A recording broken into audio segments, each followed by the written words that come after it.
Welcome to the WOVA Circle, real talk on fertility, wellness, and trying to conceive. I'm Gabie Peytchev, founder of WOVA Health and fertility educator.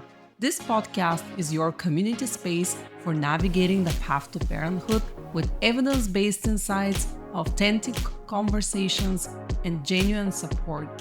I'm dedicated to being here with you through every part of your journey. Today, I have an amazing opportunity to talk with Dr. Susan Fox, who has 20 years of experience as a doctor of acupuncture and Chinese medicine. She's a fellow of the Acupuncture and TCM Board Reproductive Medicine and is trained in functional medicine. She's been helping people struggling with infertility for many, many years, and I look forward to speaking to her today to ask her all kinds of questions that should be hopefully helpful for you. So welcome, Dr. Susan. I'd love to hear from you. Tell me about yourself, give a better introduction to what I just gave, Thank you. and share your story. Happy to be here. Really delighted to have the conversation. And yes, I am a doctor of Chinese medicine and acupuncture, and I've been working in the field as a fertility specialist for 24 years now. So I've seen a lot come through the vines, if you will, both in the world of IVF and natural fertility, getting pregnant naturally. And there's been so much progress. I'm so delighted that we're able to do better by our families, our women and families who want to realize the dream of having a family.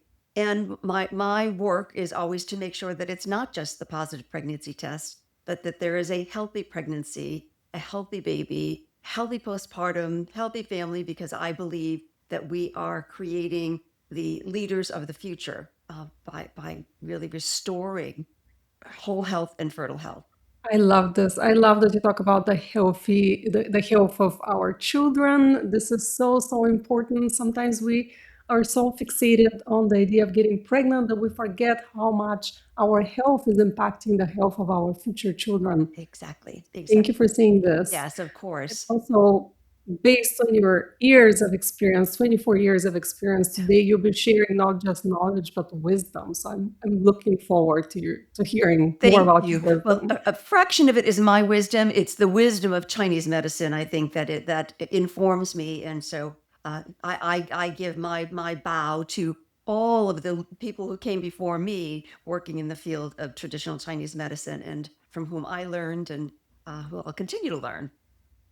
Let's open with that. Can you tell us how Chinese medicine differs from traditional medicine? Sure. So in vernacular, I tend to call Chinese medicine traditional medicine, and I call sort of conventional medicine just that. The current medicine is conventional; it is not traditional. So that's just we're languaging beings, and so I think that it's important to maybe hold that in the minds and hearts of the viewers and listeners that this tradition has been in play for thousands and thousands of years. It was born long before we had our labs and our assessments and our white coats.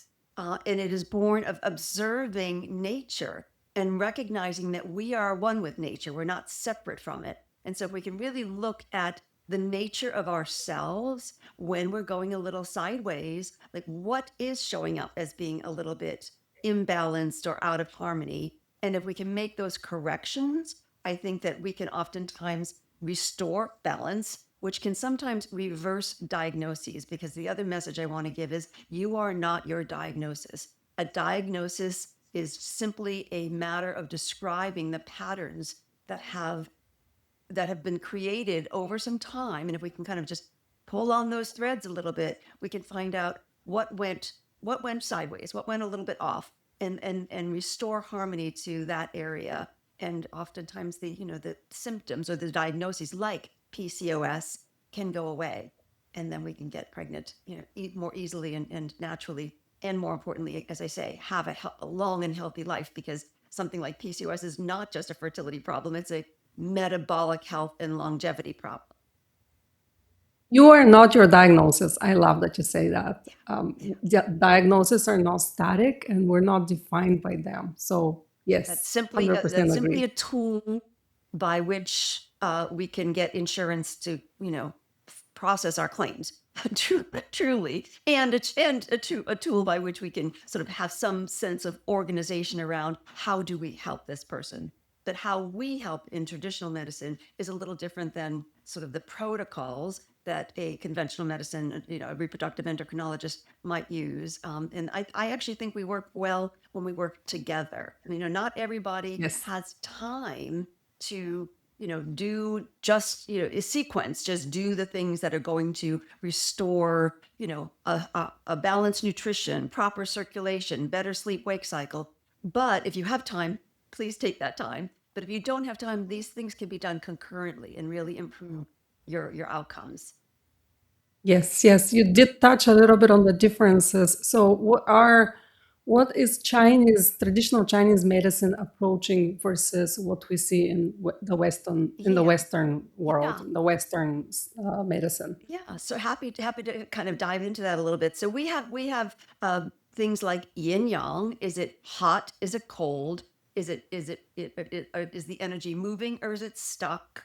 And then where is it stuck? Is it stuck in the liver system that is kind of creating some stagnation and some sort of difficulty in having hormonal symphony orchestrating well? Is it stuck in the digestive system where we've just really got kind of a backlog, if you will, of congestion? Is it stuck in the kidney system that has to do with the resource of our hormonal health? We as we all know, we come into this as people with ovaries. We come into this world, into our bodies with a fixed number of eggs that we will utilize over time. In Chinese medicine, we refer to that as Jing. It's kind of like our precious trust fund that we come in with. And so our goal is to not draw from our trust fund by burning the candle at both ends, but by really using our nutrition, hydration, circulation, social settings well, so that we're only drawing what we need in each cohort. That's just an example. We have 5 elements that we kind of look toward. We look toward the element of wood, which is about growth and expansion and creation.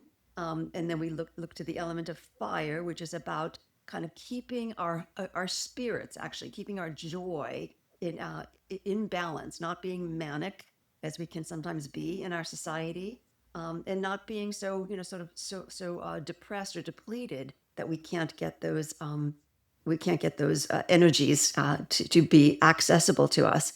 Is it in the earth system, which is about how well are we taking in our nutrition and eliminating our waste, because we are that. Is it in the metal system, which really governs our lung and large intestine? So it's about how well can you again take in, assimilate, and eliminate. How well are you breathing? Are we taking in good oxygen, and are we taking it in through our environment, or is it getting pretty polluted and toxic out there? And then finally, we have the water element. And again, that's sort of like that deep reservoir of energy and reserves that we have that includes our reproductive gametes, our capacities. I love it. I have so many questions just listening to you. It sounds amazing. And like you said, this is based on thousands of years. Yes. It can sound poetic. It can sound kind of woo, but really, if you just open your mind to it, it actually resonates quite certainly, quite deeply. Like you get this sort of visceral felt sense of that makes sense. If we can get out of our head and into our body, like, oh, that makes sense. I can really, feel that. And if you can't, that's okay too. But we can talk more about that and help you, because I know that again, we're all made of the same stuff. So we are either in harmony with all of these elements, or something is not in harmony, and our job is to fix it. Yeah. And our body is a beautifully designed machine, Yes. right? We just need to make sure we give it the right support. Exactly. Yes. How did you find implementing Chinese medicine in today's world? Mm-hmm. Well, thankfully, I live in Northern California, so it's a little bit easier. That said, in the world of fertility, especially with IVF, I need to be a little bit judicious about how I implement Chinese medicine because, for instance, Chinese herbs can be very concerning to an IVF doc. And I understand that. They need to really understand their environment and the protocols, and they don't know what herbs might have, a different effect on what they're trying to administer. So that's also why I bring in for the IVF person, and sometimes for people who are going through, just some natural conception because they're uncomfortable with the idea of Chinese herbs. That I will use supplements instead because they're ways in which we can all agree that we know what these supplements will do. Whereas an herbal formula, as elegant as it is and as effective as it is, sometimes we don't know, is one of these herbs having an effect that is somehow, interfering with your cycle. Talking about Chinese herbs, when I was struggling to conceive, I did see an acupuncturist. One of my concerns was the quality of the herbs. Thank How you. do you ensure that you Yeah. provide quality herbs? Thank you for saying that. It's true. What you don't want to do, listeners, viewers, is to go out online and purchase those little black beads because you really don't know what is in them. Frankly, a formula which maybe has 15 herbs, if you're having those sort of little pellets, you don't know if any one of those pellets has one or all of the herbs because it's supposed to be in a formula. So how I dispense herbs is I actually custom make a formula, and an herbal pharmacy will dispense it, and it's a concentrate, it's a tincture. So we know that has been sort of cooked together, if you will, and then distilled down. So it's a nice high concentrate. It's kind of 12 times the concentrate of the teas that we used to make that made our kitchen smell so poorly. And the pharmacist, the herbalist, checks uses not a manufacturer, but I don't forget the name of the word. It uses the company that checks every pallet that comes in to make sure that the herb is what it says it is, that it is not infected, and that it is not tarnished in any way with chemicals. So they use a third party to Yes. assess the Yes. quality. Okay, that's amazing. Yes. What's the origin? They're called Chinese herbs, but I'm assuming they don't come from China, all of them? Not all of them. Most do, however. I mean, Okay. yeah. I mean, there are times we'll adapt a formula with a Western herb, but for the most part, all of them come from China. Now, sometimes there are farms here that are cultivating Chinese herbs so that they don't have to be shipped from China. That it's a little harder to get all of the herbs that you might need from a local farm. So I choose this way to make sure that I am assured that the person who's going to be taking these, it has clean herbs, has every herb in that formula in every dose, so that it's having the effect that we're desiring. Can we talk about what you offer? Do you have one-on-one coaching? I know you also have a program that people can follow. I'm really curious to learn more about this. Thank you for asking that, because this is sort of my heartbeat these days. So yes, I have my private practice in Northern California where I see patients, in person. But then, of course, there is a host of people who otherwise need to get access to these protocols. And so I designed a program, an online program, where we cover through the lens of Chinese medicine and through the 5 phases of a 4-week menstrual cycle. This is the nutrition you want to consider at this phase of your cycle. This is the circulation you want to do, the exercise. And then there's this focus of targeted circulation. And this is where I'm going to roll up my sleeves a little bit because it's a mouthful. It's referred to as transcutaneous electrical acupoint stimulation. TEAS is the acronym, TEAS. And what this is a way of doing in the comfort of your own home every other day from the end of your menstrual bleed until either ovulation in a cycle where you're trying to conceive naturally, egg retrieval if you're going through an IVF cycle, and if you miss a cycle, you just go straight through to the next cycle, day 1. But these protocols have been shown in studies of more than 2,000 women to increase live birth rate, not just positive pregnancy test, for women over 35, so we know that's a cohort that is struggling with potential diminished ovarian reserve, by 42%.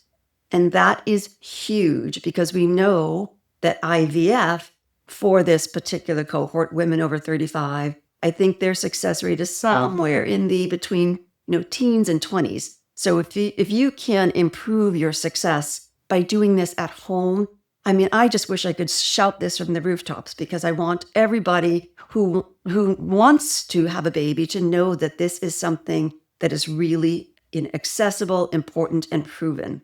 So that's I'll get off my soapbox for that. And it also includes, because I think this is also important, mind-body exercises. So there are guided imagery meditations using binaural beats to really help shift that stress response, so that we're really down regulating and getting more rest and digest, parasympathetic, which is where we can actually get that resilience in our mind.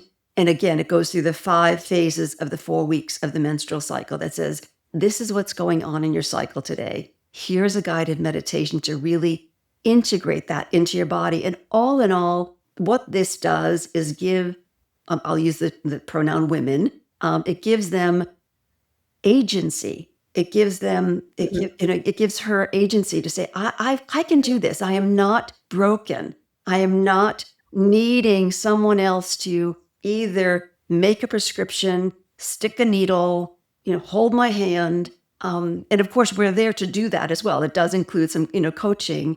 But my deepest desire is to take this pattern of like, I must go to someone to fix me, and turn it on its head a little bit and say, wait a minute, I can help with this. I can actually be the driver of this bus, and then get the help as I need. Yes, amazing. I love it. Yeah. You probably also talk about nutrition or some lifestyle optimization. Can you touch on Absolutely. that? Nutrition is a big part of it. And once again, I tend to, put it through the lens of Chinese medicine. So there are different foods that have different qualities that would be really beneficial at different phases of the menstrual cycle. So if you're in your menstrual bleed, we're choosing foods that we use the phrase build blood, because we're shedding blood, so we want to build it. And then in the ovulatory phase, we want foods that are more about moving the chi. And in the luteal phase, where implantation is occurring, we want foods that actually have a very uplifting quality, because we really want to help lift that embryo, tuck it up into the uterine lining, into the endometrium. And then in the second, that PMS phase, we could kind of continue with that. They're more, sort of warming, circulating, to just, kind of help keep that implantation going. And then lifestyle. Yes, of course, we know lifestyle, right? We want to make sure that people are waking with the sun, with the sunlight, getting their face to the sun, dimming the lights at dusk, turning off the blue light so that we're not pretending to our brain that it's high noon when it's 10 p.m., and getting a good night's sleep, because we really do need to restore, kind of the tissues that have been, kind of used up all day. Yeah. Well, now that leads me to my next question. In terms of nutrition, you do talk about the different phases, like depending on where you are on the menstrual cycle, what kind of foods are good for you. What do you think about the Mediterranean style pro-fertility that has been so well researched? Yeah, well, I mean, overall, I think that within the different phases, all of it should be Mediterranean style. And kind of a half of the plate should be of widest variety of vegetables, the non-starchy vegetables. I try to just do a quick visual. A quarter of the plate would be a clean protein, a healthy protein. An eighth would be a healthy fat, and an eighth would be a starchy carb that is whole foods based. So, this is not grab the bar and run out the door in the morning with your bar and a cup of coffee and feel as though you've got your nutrients. You may have, 20 grams of protein in that bar, but you're not getting, your body's smarter than that. You're not getting the nutrients. Now, you could instead make yourself a protein shake and throw all of these other things in it, some coconut milk or some, spinach or kale and some blueberries. And then your body's going to say, oh, I recognize this as food. It's not Frankenfood to me. What do you find is the hardest for people to implement? Is it the mind-body practices, the nutrition shifts, lifestyle? That's a very good question, Gabie, because I think it depends upon the person, right? Overall, the people who come to see me or who I'm talking with, I think it's actually turning off the devices, turning off the mind, turning off that habituated dopamine addicted, busy mind. And because they feel as though they're missing something. I Yeah. only get to wind down if it's a secondary fertility problem. I only get to wind down after the kids have been put to bed. And that's when I want to, watch TV until I want to, and then have to roll into bed, or I want to scroll through Insta. And my feeling is, depending upon what time of day that is, sure, do it for a little bit, but really try to have that finished about an hour, ideally, but at least a half an hour before bedtime. And bedtime really should be between 10 and 10:30. Now, I say this knowing that sometimes people are on a night schedule, a night shift. And that just really, we have to just admit that comes with its set of concerns. Like we're just not designed to be up all night and sleeping all day. That if that is your career, then we make adjustments to kind of really help accommodate. So because I don't want that person to feel like, oh, all hope is lost. Yeah. What is your best tip you can provide here? Because knowing what you have to do and actually doing it is very hard. How do you make that shift? Well, one shift at a time, and then give yourself lots of, high fives for getting that done. So for instance, the first shift I would say is nutrition. That we are what we eat. So really remove the processed foods, replace with whole foods, and ideally organic. In fact, don't even want to say ideally. Let's make it organic, because now we can eat organic just as easily and pretty much at the same price as we can eat, some of the conventionally farmed foods. And when we are eating those, if the price point is a little higher, you don't need to eat as much to get the nutritional benefit. You will feel satisfied. Water, of course, I consider that part of nutrition. Let's get the proper hydration. Ideally, you will have perhaps a reverse osmosis for the water that you're drinking, because our tap water, the municipalities do as best they can, but it is still kind of riddled with with toxins, with chemicals, with phthalates, with sometimes medication. So yes, and then try to use glass, right? So we've got to get rid of the overabundance of plastics that are around us and in us. And now we know microplastics are found in follicular fluid, found in amniotic fluid, found in placental tissue. So if we can start removing that now, then we are just setting ourselves up and our babies up for a healthier environment.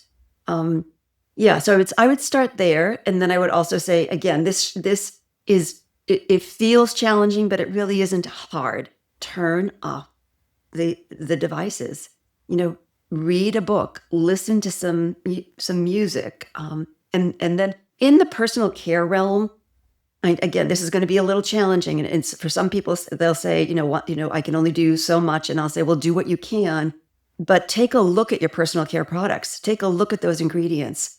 Likely, you can't pronounce half of what's in there. And they're going right into your bloodstream. So you replace your shampoos and conditioners and your deodorants and your toothpaste and your floss even with things that are made of natural ingredients.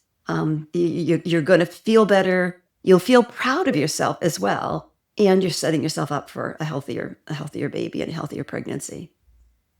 Yeah, thank you. These are all very important. Yeah. What do you think most people misunderstand about what fertility reflects in the body? Well, we have become so accustomed as a culture to quick fixes. And so I think that the most misunderstood concept is that, well, I'll just go freeze my eggs, or I'll just go get IVF because thankfully I have insurance that covers it. But let's think about that for a second.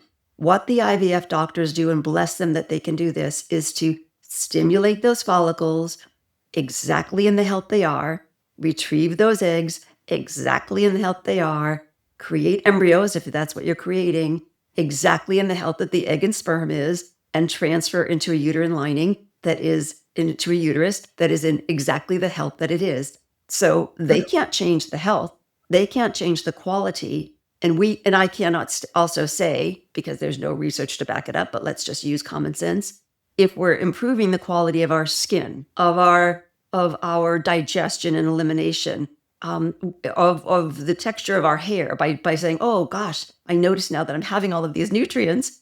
My hair looks shinier, my skin looks brighter, it's not as dull. Why would that be exclusive to your hair and your skin? Of course, it's affecting the quality of your eggs and your follicles and your ovaries.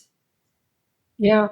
This is so true. Yeah. And just like you mentioned at the beginning of the episodes, you are really setting up your child for success if you optimize your health now before you take your next step, whether that's natural conception or IVF. Yeah, absolutely. A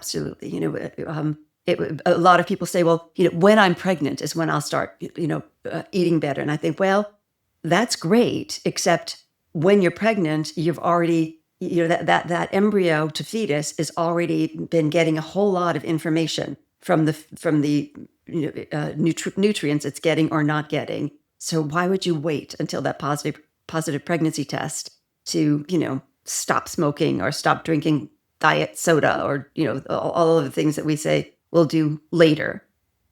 I'm glad you're bringing this up. And this is it happens so often with people who don't struggle with infertility yet, because we don't have enough education, we don't have enough awareness. So the 3 months before conception is really that key window for both men and women. So when you go to the doctor and you ask them what you should do, because you're ready for a baby, what you should be actually doing to optimize your chances, they will usually say take a prenatal vitamin. And that's good. What else they could say is, now is the time to look at your nutrition, look at your lifestyle, you and your partner, if you are in a heterosexual relationship, and optimize that environment, optimize that health, the quality of the eggs, the quality of the sperm. Yes. That is so key. I couldn't agree more. And tragically, oftentimes by the time someone is raising this to their OBGYN, they've waited, they've tried for 3, 6, 12 months. And so the OBGYN, to his credit, is saying, let's go, get you some Clomid or Letrozole. And then if that's another 3 or 4 months and, that didn't work, then let's get you off to the reproductive endocrinologist. In my private practice, and frankly, actually in the online course as well, I have access to, these are labs that you can take and find out in advance, is there an ovarian issue? Is there a vitamin D deficiency? Is there an autoimmune thyroid issue? Is there anemia? Are there other kind of inflammatory markers? Is there a blood sugar metabolism issue? Getting that data together, I think really is proof positive that, okay, there's something that I need to work with here. And it's not just about taking Letrozole or Clomid and trying again for another couple of months. Amazing. Yeah, because preconception health matters not just for actual conception, but also it can really influence the pregnancy, how it goes. It can influence postpartum, how you feel after that, whether you might even go into developing depression or, some postpartum symptoms. And of course, it affects the health of your future baby. That's right. I mean, we see, as I mentioned earlier, inflammatory markers in follicular fluid. So that eggs growing in an environment that is known to, you can see inflammatory markers. How much healthier could that be if you take down the inflammation by making these lifestyle changes? And so it can feel like too much, but really it's your life. So why wouldn't you do the best you can for your life and for the life of your child? Because you want to be a healthy parent. You want your child to be a healthy child so that you're not then, spending your life together chasing disease symptoms, asthma, other kinds of disorders that could be nutritional deficiency triggered or caused. Right. I mean, we plan a wedding in the United States for at least a year. Thank you for saying that. Isn't that something? We do. We'll plan a wedding and we'll invest so much into, or even a vacation. We'll plan a vacation for months in advance. And so the idea that I cannot bring myself to plan for my body's health, I just want to, I'll push back on that a little bit. Yeah, and to plan for growing your family and bringing a human being into this world. Mhm. This is such an important phase of someone's life, Yeah. much more important than a vacation Yeah. or even a wedding, I would say. I would agree. I mean, it's life's fundamentals. And again, the whole point of this conversation is to not, wag a finger or shame blame. It's to say, you can change this. You can make these changes. So, what 5 changes will you make this week? And then again, give yourself some pats on the back and high fives and see how much better you feel just in your mind and body and spirit for having made those changes, and then make 5 more next week. Yep. And I'm sure we have listeners also who already agree with all of this and who are already doing everything possible in their mind to optimize their health. But things are still not working out. I'm sure you've worked with people like this. The woman comes and she says, okay, I've done everything right, but it's not working. It's not happening. I'm not pregnant. Then my friend got pregnant. She's not even leading a healthy lifestyle. What do you say in those situations? What is your approach? Well, if this person is in my office, then I will say, we have to actually do some diagnostic testing. We have to make sure sperm is meeting egg. And so, and we have to make sure that your uterine environment is hospitable. Because if there's something structural or even physiological that is the impediment, it would just be a tragedy to just say, just keep trying. And so usually when someone is trying and doing all that they can, there's still we need to just do a little spelunking. There's still something that is missing. And so, we do what we can. Now, of course, there is no guarantee. There's no guarantee, again, with IVF. You can have the most perfect embryo and the most perfect uterine environment, and sometimes it doesn't work. But what we implement everything we can. I like to say we engage 100% and then we surrender. And if it doesn't happen that month, we engage 100% and then we surrender. And frankly, that's life. From our first breath to our last breath, we have to engage. If we hold our breath for fear of not getting another breath, we're going to expire, right? So we really do need to fully engage. If we say, I'm not going to eat anything ever because I don't know if it's going to be healthy, we will expire. So we really do need to do the best we can with our body of knowledge and engage fully, and then have compassion for ourselves and reach out for help, like yourself or to me, where you've got somebody who can actually help guide and maybe identify something that you might not have seen. Do you also see couples, because male fertility is also very important? I do. Yes, I do. Overlook. I do, and more often, I would say 90%. I'm seeing females, and if there's male factor involved, certainly I invite the gentleman to come on in and get treatment. But really, if he's implementing some of these new lifestyle changes and getting the proper sort of antioxidant support. And I'll often send him to a reproductive urologist, or at least get a semen analysis first, a sperm analysis, to make sure that there's nothing, showing up that says, oops, guess what? We've been trying for 6 months, but you have no sperm, or your morphology is kind of really, really terrible. And that would explain, because again, once we find the data, we can make the changes. We can identify where we need to make the changes. These situations when the woman shares with you that her partner is not really making a lot of necessary changes in his lifestyle or nutrition, and she's not sure what to do and how to help him get on board. That's the person that I will say, send him in. Because really, that somewhere, somehow, he needs to hear, in a way he can hear, that he has a role to play in this.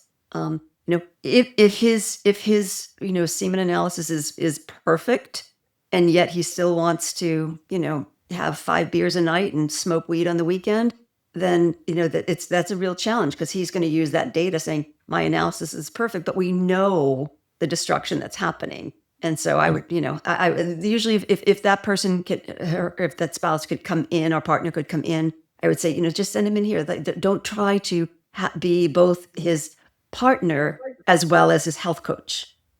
Agree, 100% agree. And you're right. Yeah. Sperm testing, first of all, depends what kind of sperm test you did. If you did a semen analysis, it really mostly look at how the sperm looks from the outside, but doesn't say much about the DNA integrity Exactly. or the quality of the sperm. Mhm. And there's also like normal range versus optimal range. There's a lot of things to talk about there. So Exactly. yeah, Exactly. I Yes. agree. Something can be in range, but just a hair's breadth of being out of range, in which case, I'm like, well, we got to address this. This is like, why wait until it gets out of range?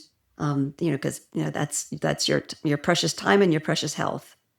And when was the test done? Was it done 6 months ago? Things could be completely different today. Exactly. Yes, exactly. Yeah. I have to say, though, I've not found, I actually can't even recall an instance where the partner was unwilling, because usually they both want to be having a family. And so he's usually willing. He just doesn't know what to do.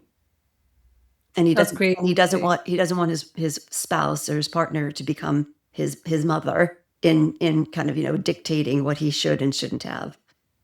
Yeah, I agree. Yeah, and I think it also depends like who your clients are, what culture they come from. Like if they're coming from my country, I've noticed a lot of times that the load is still pretty heavy on the women, and the men are not really participating in all of these different optimization ways. And sometimes it's cultural.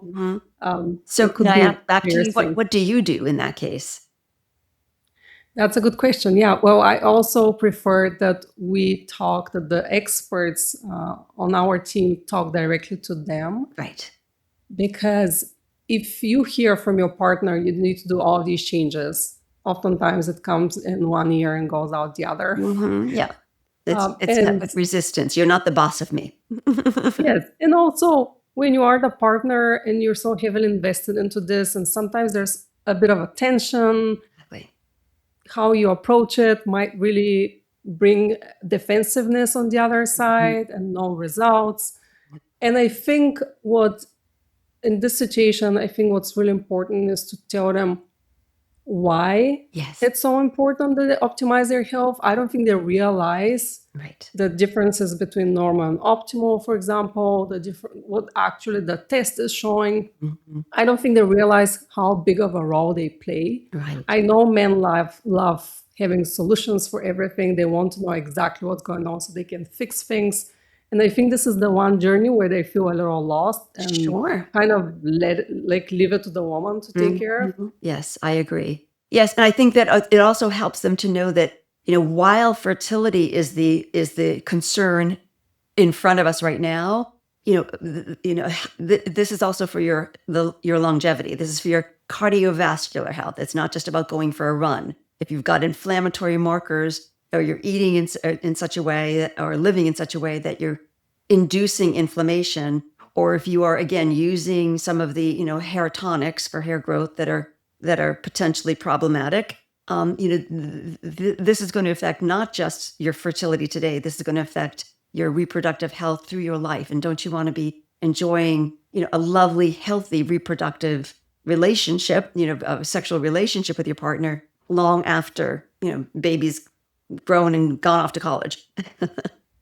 Yeah. And now that we can segue to talk about chronic conditions, there's so many conditions, health disorders, even sleep disorders that are not really, we don't directly connect to fertility. They often go missed. They're not really part of discussion, but they're so important. Can you talk about this? Like, for example, diabetes, high cholesterol, blood pressure, all kinds of different things that are going on a metabolic, inflammatory level, and how are they affecting fertility and why these are important. Absolutely. Yes. Here again, our gonads are not separate from the rest of our bodies. Neither are our neurotransmitters, our brain chemicals. So when we're having inflammatory markers, when we have elevated, hemoglobin A1C, when we have high cholesterol that is just really, kind of pushing the boundaries of like saying, okay, now your cardiac health is going to possibly begin to get affected. Then we've got things that are, again, they're not just that lab. they're affecting your whole body. They're affecting your ability to metabolize well, to assimilate your nutrients, to really then have healthy sperm. And so it's hard for me to make that sort of link, like somebody's got diabetes, that they would not necessarily have sleep disorder, but they might, because if they're overweight with diabetes, that could be creating sleep apnea. So again, we just trying to get, we were born, thankfully, hopefully most of us, healthy with all the capacity. And so we can get back there. Again, also knowing that, time has a role. We don't live forever. We're not as healthy in our, well, if all other things being equal, we're not as healthy in our 40s as we were in our 20s. If we had been equally healthy, from that time frame, lifetime has its mark as well. So it's a little hard for me to say beyond that your whole health is reflected in your reproductive health. If something's going on in your reproductive health, if you're struggling with fertility, then this is not just an egg or sperm issue, unless it's a structural issue, unless there's a varicocele, or unless there's a blocked tube or a septum in the uterus. If it's physiological, there are changes that you can make. What are the first three systems you assess in someone struggling to conceive when they come to you, and why those three? Let's say the first three major categories, main things that you assess in someone who comes and you. Yeah, thank you. Well, certainly, as mostly it's women coming to me, I'm taking a thorough menstrual health history, and so I'm literally assessing, the quality of her menstrual bleed. Is it dark? Is it bright? Are there clots? Is there pain? And then the health history, in terms of the duration. Is her cycle as close to the perfect 28-day cycle, or at least is it consistent? If it's consistently 30 days, that's just fine. And then we obviously want to look to, then therefore, are you ovulating 14 days prior to menstruation? So I'm first looking at this because it's a way, that's why they're here, right? So if I can really engage with them, and that this is why you're here. This is what your menstrual history is showing me that might be a little bit off. If there's pain at ovulation, or if there's pain, at menstruation, then and if that pain, if it's affecting, intercourse, or if it's affecting bowel habits, then I'm like, let's make sure there's not endometriosis. And thankfully, listeners, there is now a blood test that can help identify endometriosis. It's brand new. I was just made aware of it in March, so that's how new it is. Because it used to be that it needed to be truly a laparoscopy was the definitive. So you'd have to have abdominal surgery to go in and look. Now there are markers that can really. Can you share the link? I'd love to share it. Sure. Just so that everybody knows, it's not like a mail-in kit. So you need to be able to go somewhere where the practitioner, the provider, is affiliated with this company it's called Her Anova. I'll send you the link, and the test is called Her Resolve. But you need to have a blood draw, and so you can't go to LabCorp or Quest or one of the main ones. You need to go to a doctor's office because Her Anova is sending these kits with the vials that you then send back the blood draw, and then in somewhere between 2 or 3 days to 2 or 3 weeks, depending upon how quickly they can turn it around, you get your results as to all of these RNA markers that show, everything points to endometriosis. And that's particularly good for silent endometriosis, when, you might have some small signs of at ovulation, I have pain, and you're having pain because the endometriosis is being fed by the estrogen that's been growing it's before you ovulate. And then when levels drop, if you haven't gotten pregnant, the endometriosis is trying to shed from tissues that are not the inner lining, your endometrium. So that's where the pain comes from. Anyway, I think I'm a little tangent. No, that's good. Endometriosis is really hard to assess and diagnose. Sometimes it takes so many years. So I think this is amazing that there's more innovation and technology and testing. Absolutely, because if you can find it early and treat it early, and if it's low grade, sometimes you can treat it with just supplementation. Sometimes you treat it with within the conventional medical doctor's office with a 3-month suppression protocol, a Lupron protocol, where they're kind of putting you in air quotes menopause to just kill off die off that endometrial tissue because it's not being fed by monthly estrogen. So yes, ideally, if you can get it assessed sooner, then you don't have to go to an invasive procedure, because again, the only way to do that is with a laparoscopy, where they go in and cut out the endometrial tissue to lower the inflammation and improve the chances of a successful pregnancy. Yeah, and just to add, anti-inflammatory nutrition, diet, lifestyle is also helpful for many people. Absolutely. And then I also like to use, again, if it's low grade and treatable, I like to use proteolytic enzymes. So you're taking enzymes like lumbrokinase or nattokinase or serrapeptide between meals, and those enzymes are looking for proteins to digest. And so they're finding the protein that is the endometrial protein and kind of like a little scrubbing bubbles, eating it up and digesting it. Okay, so you mentioned, so stepping back a little, you mentioned you evaluate the menstrual cycle, if ovulation is occurring, you evaluate whether there's pain. Am I missing something? Yep. Nope. And then I go through, as we discussed, tell me if yesterday were a good sample day, let's hear about your nutrition. And then I'm hearing, if it's a good sample day, I'm hearing, is she getting enough protein? Is she getting enough vegetable? Is she having, refined carbs? Is she getting enough water? And boy, oftentimes she's not, because she's like, well, I don't want to be up peeing all night. I'm like, oh, but being dehydrated is not the solution.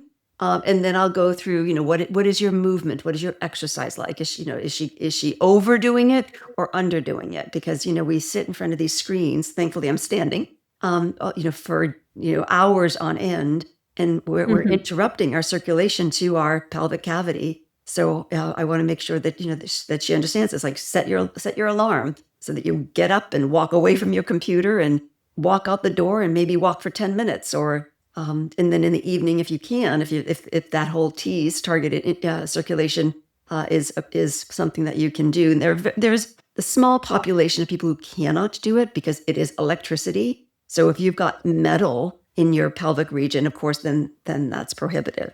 If you are, fighting a current cancer diagnosis with proliferative cell, regeneration, we wouldn't want to be increasing circulation at that time. So. But that's such a rarity for this population of people who are trying to conceive that I've not yet had anyone who was not able to do it.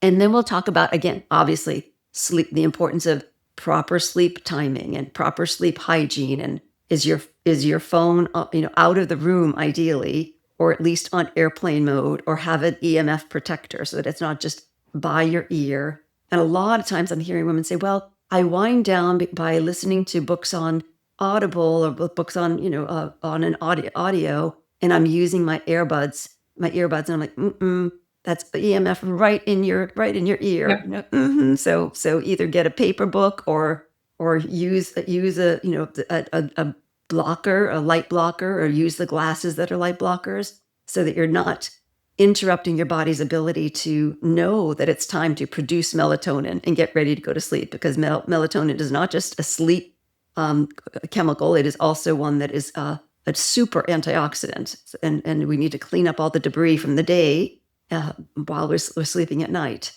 I think that's nutrition, hydration, circulation, and then we talk about just the emotional well-being, because it's a very emotional time. I'm not a psychologist or psychiatrist, so I try to stay in my lane around that. But thankfully, Chinese medicine lets us look at the 5 emotions, and I can just see if they're feeling supported, or if they're having an emotion that feels like it's kind of running the show.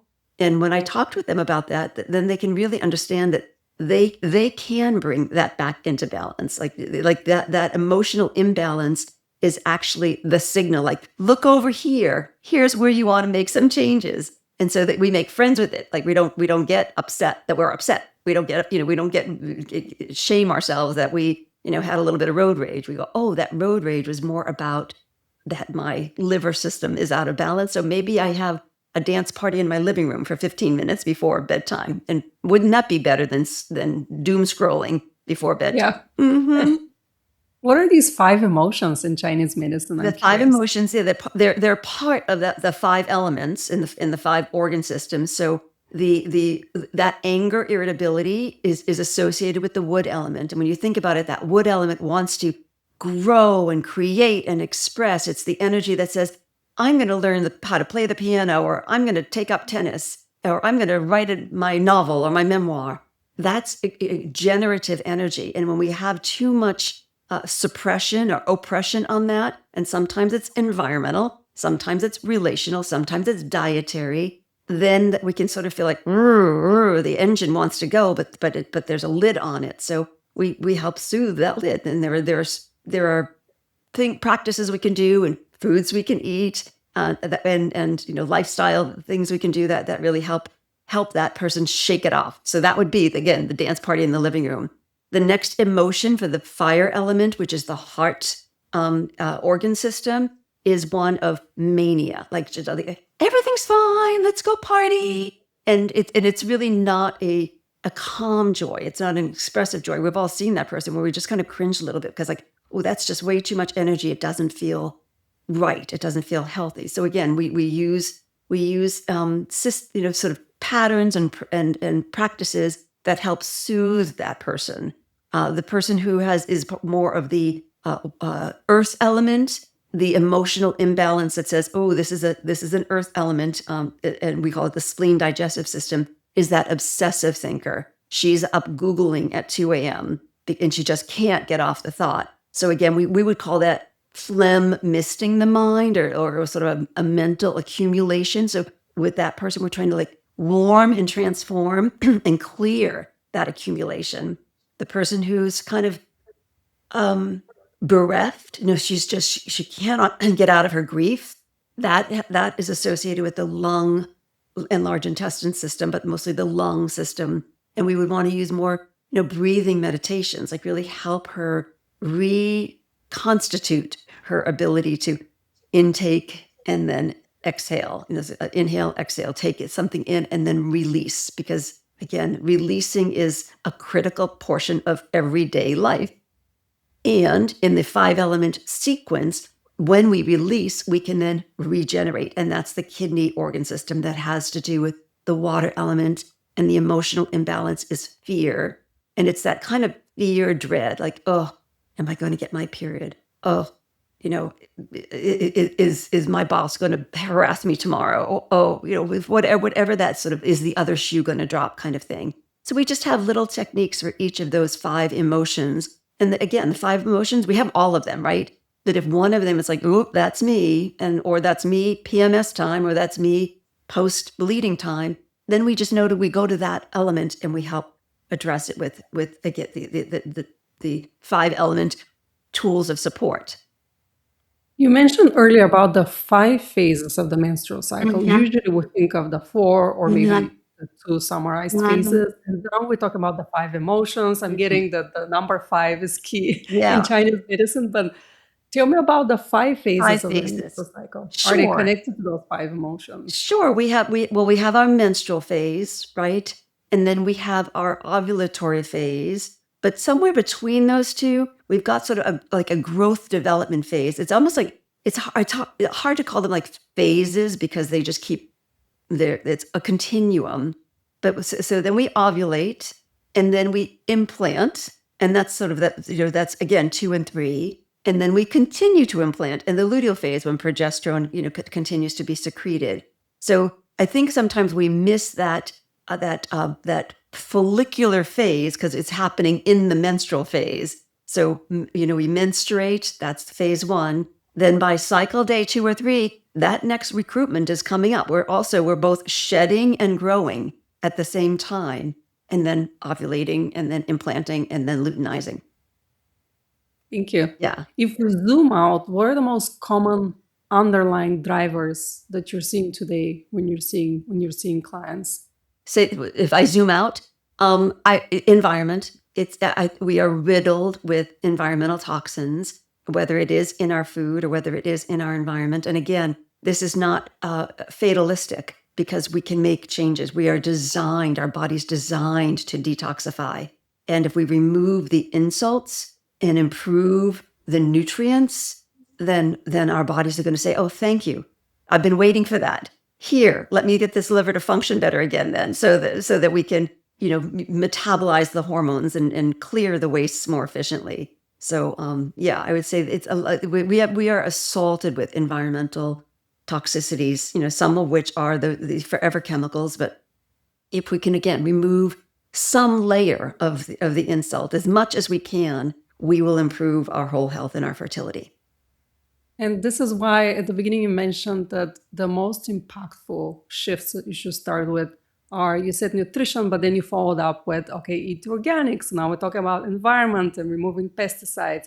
Then you talked about use glass so we can remove plastics, again, environment. And you also later talked about the EMFs, electromagnetic fields, and how these are affecting us. When I was doing a lot of research, I found out the same, because we often say nutrition is number one, but the environment is so important. And historically, if you take a look, for example, not even that long ago, even when I was growing up, we ate white bread. Maybe the wheat wasn't like spelt or incorn, the old wheat that we used to have like back in the days. But there weren't many processed foods. Actually, none really when I was growing up. And you would go to the neighbor sometimes to buy chicken, or you grow chickens in your garden, or you get milk from another neighbor. It was very different. Like, that's why I think nutrition is so important in terms of what you put in your body. But it's so even more important of all the processed foods and the environment that you're surrounded by or you're ingesting. Absolutely. So if you're eating your lovely organic meal and then brushing your teeth with chemicals and flossing your teeth with chemicals, I wouldn't say don't eat your organic meal, but wouldn't it be better to just remove like these flosses that allegedly glide between your teeth? Why do they glide? Because they're covered with petrochemical. So why not use a silk floss or something like that? Or washing your face with something where if you look at the ingredients list, you go, uh-oh, I couldn't pronounce any of these. Like it's getting right into your nose and your eyes and your hair products. And please, please, please do not be using those dryer sheets or spraying your house with fragrance. Fragrance is chemical. So unless you have got a true organic essential oil, please, you're a clean house that has been cleaned with vinegar and water is going to smell different than if you've got obviously a scented candle going. But it's going to be a lot healthier for you. Just open the window and you'll get some fresh air. And there is a lot, but again, what I don't want in the there's a lot conversation to have it be so overwhelming that people don't do anything.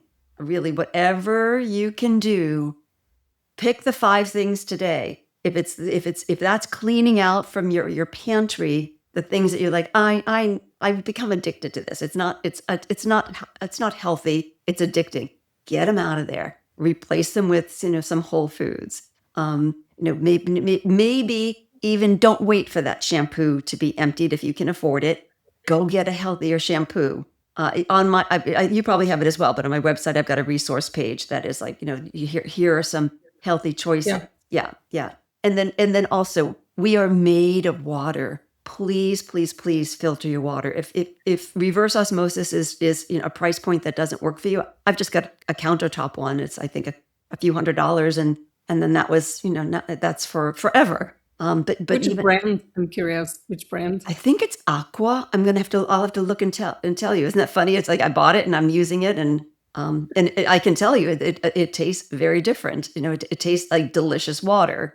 If ever I needed to take a glass from the tap, I just can't. I can't do it. So, but a carbon filter would be less expensive, perhaps. So at least go get that, and then have the container be glass. Like don't be filtering your water into plastics, and please don't be drinking out of those plastic bottles, especially those flimsy ones. You are drinking estrogen disrupting chemicals. And most of the time, it's really tap water that has been just filtered for maybe chlorine and for taste. And And then put You're in flimsy plastic bottles Yeah. that are just off the processor. So all of that plastic is leaching into the water. Then it's being carted and shipped across in these trucks that are hot. So more of these plastics are being leached into the water. You'd be better off really having tap water. So use your tap water and filter it. Save a lot of money that way. So to finalize, you did mention the overwhelm. This is a thing. This is definitely a thing. Even when I talk to friends and I mention one thing like plastics, and they say, but plastics is everywhere. And the conversation almost stops because in their mind, okay, this is just too much. Like, what am I supposed to do? It's everywhere. And then they don't do anything. Yeah. And when you're struggling with infertility, you don't stop there. You do want to make a change. But again, it's overwhelming. So let's talk about the top 5 things you mentioned. One was filter your water, reverse osmosis, preferably at least activated carbon. What are the other 4? Whole foods, I'm guessing organic. Whole foods organic, yes. Grass-fed, grass-finished, wild-caught, all of these things. And again, organic, you can get a big old bag of organic flash frozen vegetables at even your box store, probably for less than you'd get at, allegedly fresh at the grocery market that is not organic. So please do that. Pay attention to your sleep hygiene. I really think that is an overlooked important marker. Really set your alarm for look to see, when is dusk happening today. Set your alarm that dusk is happening and go around your house in dim lights. And then, because that's just start taking some physical actions that remind you, engage you in that, okay, here comes evening. And then if ideally your bedtime will be between 10 and 10:30, set your alarm again for 9:30. Okay, device is off. If you follow through on that, you'll get what you need to get from your device prior to 9:30 and you can turn it off. Get some movement. We are creatures of the light and the sun, and we're designed to circulate. So get your face to the sun as soon as you can in the morning, and get some kind of movement. Walking is the perfect exercise for fertility, and just as humans, we're designed to walk. So get some movement in. If there are other things that you like, then by all means do them. I mean, I love a good yoga class. If somebody really knows their Pilates and things like that, because I want to make sure that they're not tightening and constricting their pelvic bowl in order to get those rock hard abs, because rock hard abs do not necessarily conducive necessarily to a nice round baby belly. But yeah, get some movement. Have I reached number 5 yet? Get support. Get support. Yeah. Attend to your emotional well-being. So, and that does not mean necessarily talking to your friend or Google searching. Get support from an expert who can really give you the guidance that you need so that you aren't in this alone. I mean, we know 1 in 6 is struggling with fertility. So clearly you're not alone, but it can feel so isolating. So many women don't go out to socialize because they just can't bring themselves to see another pregnant belly, or somebody else has another baby and they're still trying. Find some other way then, to really get the support that you need, if it be psychotherapeutic support or coaching support, or whatever out there, what is going to be your best support. So reach out, because we are relational beings. Somebody is there to help. So let them. Thank you. Is there anything at the end you'd like to share with our listeners or viewers? Well, it's interesting. We're having this conversation in April, which is National Infertility Awareness Week, and this is a National Infertility Awareness Month, and this is National Infertility Awareness Week. So I would say, know that you're not alone, and know that help is there for you. whether it be through, advocacy groups, whether it be through your IVF doc. I mean, I want to make sure that this conversation doesn't appear to come off as a, us versus them, because it really is. We're arms linked in wanting you to get your babe in arms, your healthy babe in arms as soon as possible. So feel free to reach out. I'm happy to provide follow-up support. You can follow me on socials. I've on my podcast as well. We're always providing, like yourself, useful information for people to get the resources they need. Thank you. Thank you so much. It was a pleasure talking to you today. An absolute delight on my part as well, Gabie. Thank you so much for having me.